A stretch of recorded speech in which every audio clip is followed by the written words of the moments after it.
কেমন আছো সবাই? আশা করছি সবাই ভালো আছো।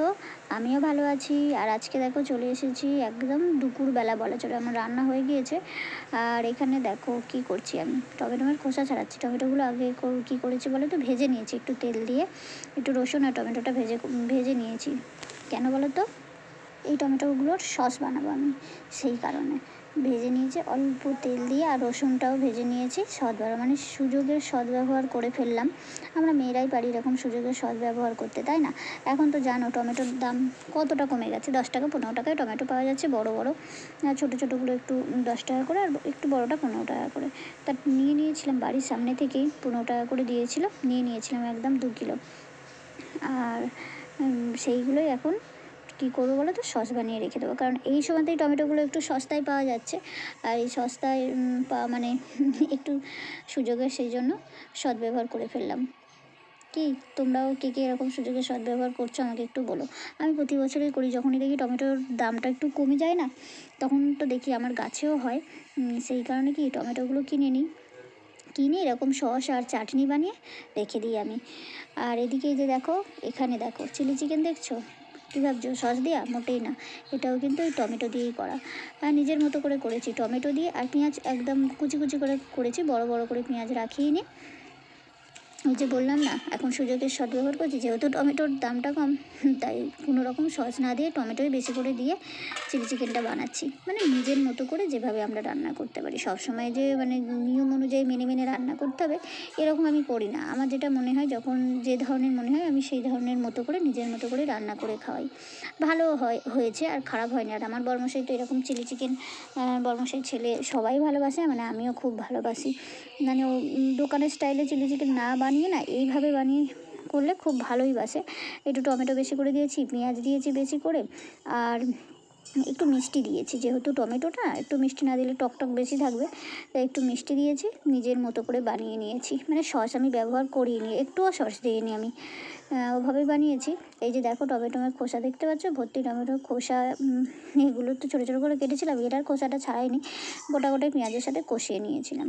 তা খেতে কিন্তু দুর্দান্ত হয়েছিল, মানে খেতে খুব সুন্দরই হয়। আর আমি এইভাবেই বানাই, টমেটোর সময় না বেশি বেশি করে তরকারির মধ্যে টমেটো দিয়ে রান্না করি, সসটা ব্যবহার করি না। চিলি চিকেন বা কোনো চিলির জিনিস বানানি আমি মানে এই সময় বিশেষ করে যখন টমেটোর দামটা কমে যায়, বেশি করে টমেটো ব্যবহার করি। আর এখানে দেখো সবজি বানিয়েছি, তা মোবাইল দেখতে গিয়ে, মানে ফোন দেখতে গিয়ে একটু লেগে গিয়েছে সবজিটা। তা কী করা যাবে, চলো এখন এই যে টমেটোগুলো সবই দেখতে পাচ্ছ, আর একটা আছে ছাড়িয়ে নেব, নিয়ে এগুলোকে একটু এই মিক্সারে দিয়ে বেটে নেব, মানে পিষে নিয়ে ছাঁকবো না আমি, আর যেহেতু আমাদের ঘরের রেগুলার ব্যবহার খাওয়া হয়ে যাবে, বেশি দিন রাখবো না। এই যে দেখো বেটে কড়ার মধ্যে দিয়ে দিয়েছি, এর মধ্যে চিনি দিয়েছি আমি, আমার স্বাদ অনুযায়ী চিনি, একটু নুন আর ভিনিগার যা যা লাগে দিয়েছি। কিন্তু একটু বাটাটা আমার কম হয়েছে, মানে একটু রসুনগুলো ভালো করে পেষে নিই। তো যাই হোক থাক, আবার অল্পই তো হয়েছে, বেশিও হয়নি, এবারে পরে আবার করব। বেশি নিইনি, 2 কিলো নিয়েছিলাম না টমেটো, সেই জন্যই বেশিটা আবার নেব, আবার করব, তখন ভালো করে। এটা তো শেষ হয়ে যাবে, কদিনই বা থাকবে বলো। তা যাই হোক, এইভাবে ঘরে যদি বানিয়ে রাখতে পারি না, অনেকটাই মানে খরচা বাঁচে। অন্য সময় তো টমেটোর কত দাম বাড়ে, তাই না? কিছুদিন আগেই তো কত টমেটোর দাম ছিল, তখন তো আমরা সসই ব্যবহার করেছি তরকারিতে। তা যাই হোক, এইভাবে বানিয়ে রেখে দেবো ফ্রিজে তুলে। এই যে দেখো তুলে নিয়েছি বাটিতে, আর এটা খাওয়া হয়ে যাবে। আর ছেলে তো খেয়ে নেয় রুটি পরোটা এইসব দিয়েই। আর এই যে দেখো এখানে ঘরের বানানোটা ছেলে খুব ভালো খায়, এই যে কৌটোতেও তুলে রেখেছি। আর দোকানেরটা অত ভালো খায় না। যাক, এইসব দিয়ে কিছু বানানো হয়ে যাবে, খাওয়া হয়ে যাবে, ফ্রিজে তুলে রেখে দিই চলো। আর এখন দেখো একদম চলে এসেছি সন্ধেবেলা, একটু বাঁধাকপির পকোড়া বানাবো। কী বাঁধাকপির পকোড়া খেতে সন্ধেবেলায় ভালোবাসো বলো আমাদের মতো? সন্ধেবেলায় মানে যে কোনো একটু পকোড়া হলে ভালোই হয়, তাই না? সে মুড়ির সাথে হোক বা শুধু মুখে হোক। আমাদের বাড়িতে অতটা খুব একটা বেশি মুড়ি খাওয়া হয় না বললেই চলে। তাও এই যে একটু পকোড়া বা একটু ভালো করে মাখিয়ে টাখিয়ে দিলে না মুড়ি, তাহলেই খায়। আর এই যে দেখতে পেলে নিয়ে নিয়েছি চালের গুঁড়ো, আর নিয়ে নিলাম বেসনটা একটু কমই ছিল, তা পুরো কৌটো ধরেই একদম ঢেলে নিয়েছি সব বেসনটা। আর নিয়ে নিয়েছি দেখতে পাচ্ছ ধনেপাতা, আর তোমরা চাইলে এখানে পেঁয়াজ দিতে পারো, কিন্তু আমি পেঁয়াজটা দিলাম না, পেঁয়াজ ছাড়াই করছি আজকের। পেঁয়াজ আর কুচোরও দিলাম না, তোমরা চাইলে একটু পেঁয়াজ কুচিও দিতে পারো। আমি পেঁয়াজটা আজকের ছাড়াই করব, মানে নিরামিষই করব বলে চলে। এর মধ্যে আর আদা রসুন কিছুই আমি দেবো না, একদম নিরামিষই। কারণ আমি না একটু ওই বিছনায় টিছনায় বসে খাওয়াটা পেঁয়াজ বা এসব আমাদের একটু অসুবিধাই হয়।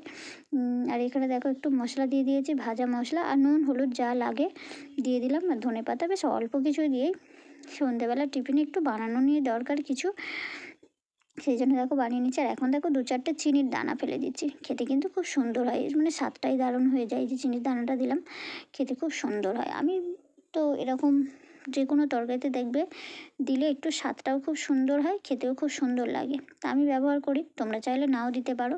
আর এখন একটু অল্প জল দিয়ে নিলাম, জলটা না দিলে মাখাতে পারবো না সেই জন্য। আর আমি একটু কমই দিয়েছি বেসন আর দিয়েছি বেসন আর দিয়েছি আমি চালের গুঁড়ি। তোমরা চাইলে একটু সুজিও দিতে পারো বা না দিতে পারো, শুধু বেসন দিয়েও করতে পারো। তা আমি শুধু চালের গুঁড়িটা দিলাম আর বেসনটা দিলাম, দিয়ে আর ভালো করে দেখো মাখিয়ে নিচ্ছি। নিয়ে আর পকোড়াগুলো ভেজে নেব, খাওয়া হবে সন্ধ্যেবেলা সবাই মিলে একসাথে। ভালোই লাগে তাই না বলো মুড়ির সাথে?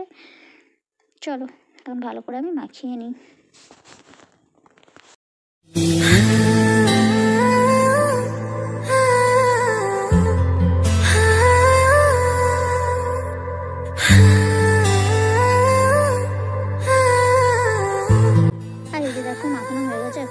চাপা দিয়ে 10 মিনিট রেখে দেবো, দিয়ে একদম গরম তেলের মধ্যে ভেজে আর গরম গরম মচমচে বাঁধাকপির পকোড়া আমরা খেয়ে নেব।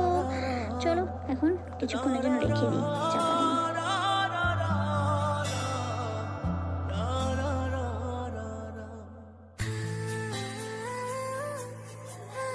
আর এই যে দেখো 10 মিনিট পরে চলে এসেছি, একদম গরম গরম পকোড়া ভেজে নিচ্ছি, দেখতেই পাচ্ছ একদম গরম গরম পকোড়া।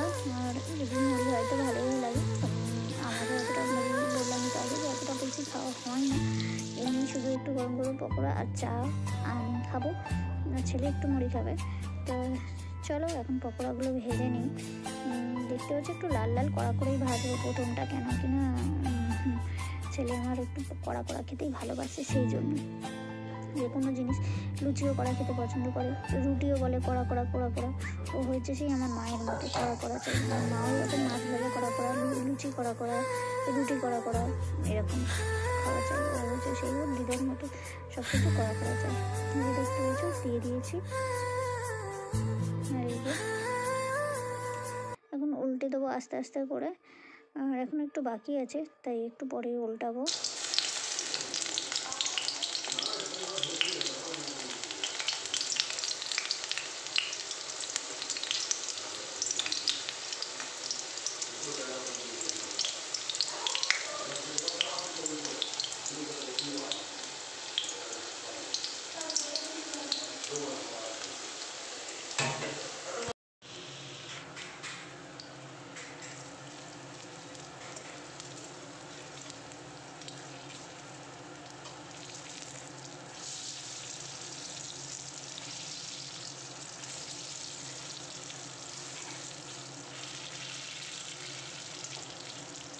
আচ্ছা বন্ধুরা, দেখতেই পাচ্ছ আমার মোটামুটি বাঁধাকপির পকোড়াটা ভালো করেই কড়া করে এটা ভাজা হয়ে গিয়েছে। আর বন্ধুরা তোমাদের তো তোমরা যারা আমার পুরনো বন্ধু আছো তাদের জন্য তোমার অনেক অনেক ভালোবাসা সবসময়ই রয়েছে। অবশ্যই কিন্তু একটা লাইক দিয়ে দেবে ভিডিও প্রথমে বা ভিডিও দেখার শেষে, আর একটা সুন্দর দেখে লাইক কমেন্ট করবে, মানে লাইক না মানে সুন্দর দেখে একটা কমেন্ট করবে আর লাইক দিয়ে দেবে। আর আমার চ্যানেলে যদি নতুন বন্ধু এসে তবে আমার চ্যানেলটাকে সাবস্ক্রাইব করে সবসময়ের জন্য আমার পাশে থেকে যাও নতুনত্ব ভিডিও দেখার জন্য। আর তাছাড়া তোমরাও বলতে পারো যে আমি কী ভিডিও বানাবো বা কী ভিডিও আমার থেকে তোমরা দেখতে চাও, তাহলে আমি চেষ্টা করবো সেরকম ভিডিও নিয়ে আসতে তোমাদের কাছে। অবশ্যই কমেন্ট করতে পারো, আর তোমরা কী কোথা থেকে দেখছো আমার ভিডিওটা অবশ্যই কমেন্ট করে বলো। চলো বাকি বড়াগুলো এইভাবে আমি সব ভেজে নিই, তারপর আবার আসছি সবগুলো বড়া ভেজে নিয়ে।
দেখতেই পাচ্ছ গরম গরম পকোড়া রেডি একদম। কাউকে খেতে ইচ্ছা করছে চলে আসো অবশ্যই আমার বাড়িতে, আমি অবশ্যই বানিয়ে খাওয়াবো। চলো আজকের ভিডিওটা আমি এখানেই শেষ করছি, আবারও আসবো নতুন একটা ভিডিওর সাথে তোমাদের কাছে। আর এখানে দেখো দুটো শুকনো লঙ্কা ভেজে নিয়েছি অবশ্যই খাবার জন্যই। চলো ভেজেছি একদম, চলো খেয়ে নিই, নাহলে ঠান্ডা হয়ে গেলে ভালো লাগবে না। তোমরা কিন্তু অবশ্যই বলো কেমন লাগলো আজকের আমার এই ভিডিওটা। ভালো লাগলে আবারও বলছি সুন্দর দেখে একটা কমেন্ট করে দিও, আর আমার পাশে সবসময়ের জন্য থেকে যেও। আমিও তোমাদের পাশে সবসময়ের জন্য আসছি। বাই বন্ধুরা।